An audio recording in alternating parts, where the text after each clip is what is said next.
আসসালামু আলাইকুম ওয়া রাহমাতুল্লাহি ওয়া বারাকাতুহু। আজকে চলে আসলাম আমার ফসলের জমিতে। তো এখানে টমেটো গাছ লাগিয়েছিলাম। মাশাআল্লাহ আলহামদুলিল্লাহ খুব সুন্দর ফলন হয়েছে, খুবই সুন্দর। এগুলো বাসায় নেওয়ার জন্য আসছিলাম, রান্না করবো এই জন্য। খুবই সুন্দর হয়েছে মাশাআল্লাহ আলহামদুলিল্লাহ। এত সুন্দর ফলন যা অকল্পনীয়। এগুলো টমেটো নয়, যেন মনে হয় সবুজ আপেল, গ্রিন অ্যাপেল সোজা কথা। অনেক সুন্দর দেখতে, একদম আপেলের মতো। এত ফলন হয়েছে এক একটা গাছে, মনে হয় তিন তিন কেজি, 2.5 থেকে 3 কেজি হয়েছে একটা গাছে টমেটো। তো যাক মাশাল্লাহ আলহামদুলিল্লাহ, শুকরিয়া। তো এই জমির সাইডে কিছু মানে খালি জমি ছিল, তো এগুলোতে আমি কলা গাছ লাগিয়ে দিচ্ছি সাইডে। তো এগুলো নিয়ে পরবর্তী একটা ভিডিও করবো। আমার প্রায় 200-র মতো কলা গাছ আছে, তো ওগুলো পরে ভিডিও করবো একটা। আর এখানে লাগাইছি আমি পেঁয়াজ। তো আলহামদুলিল্লাহ এক একটা পেঁয়াজের যে সাইজ, মাশাল্লাহ মাশাল্লাহ আলহামদুলিল্লাহ। তো কৃষি ক্ষেত্রটা এত মজার একটা ব্যাপার।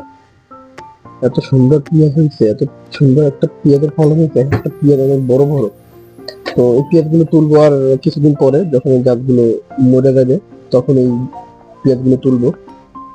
তো এই সাইডে আবার আহ, আরো রসুন লাগানো হয়েছে। তো এই রসুন গুলো আল্লাহর মতে ভালোই হয়েছে।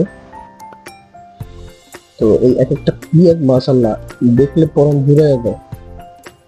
এগুলো নিজের আমরা বিক্রি করার জন্য না, এগুলো শুধু নিজেদের ফ্যামিলির চাহিদার জন্য এগুলো আমার উৎপাদন করা আর কি। তো ওই সাইডে ফুলে রসুন এগুলো। তো খেতে গেলে ভালোই লাগে দেখতে। পরে 3টা পেঁয়াজ উঠাইলাম মাশাল্লাহ আলহামদুলিল্লাহ। এমনিতে উঠে দেখলাম কেমন। তো তারপর চলে আসলাম বাড়ির মুরগির খামারে। তো আল্লাহর মতে মুরগির খামার সুস্থ সবল আছে মুরগিগুলো। তো ওদের যে ঠান্ডাটা লাগছিল, ওরা ডোজ আগে আশা করি আজকে 3 দিন হয়েছে। তো ডাক্তারের সাথে আলাপ করলাম, ডাক্তার বললো একটা 4 দিন কমপ্লিট করতে খাওয়াইয়া, নয়তো এই রোগটা পরবর্তীতে ভিতর থেকে নির্মূল না হলে পরবর্তীতে আবার হইতে পারে, এই জন্য। তো আরো একদিন ওদের অ্যান্টিবায়োটিক খাওয়াতে হবে। তো এরপরে অ্যান্টিবায়োটিকের কোর্সটা শেষ করবো আর কি। মাশাল্লাহ সবাই সুস্থ আছে আলহামদুলিল্লাহ। সবাই একটু দয়া করে দেখে মাশাল্লাহ বললেন। তো যারা ফার্ম সেক্টরের সাথে যুক্ত আছেন তারাই একমাত্র জানে যে এই কৃষি ক্ষেত্রটা কতটা মজার। তো ভালোই লাগতেছে। তো সবাই আমার জন্য দোয়া করবেন। সবাই সুস্থ থাকেন, ভালো থাকেন। দরকার চ্যানেলটা সাবস্ক্রাইব করবেন। কোনো কিছু বলার থাকলে কমেন্টে বলে যাবেন এবং শেয়ার করে দিবেন। আসসালামু আলাইকুম ওয়া রাহমাতুল্লাহি ওয়া বারাকাতুহু।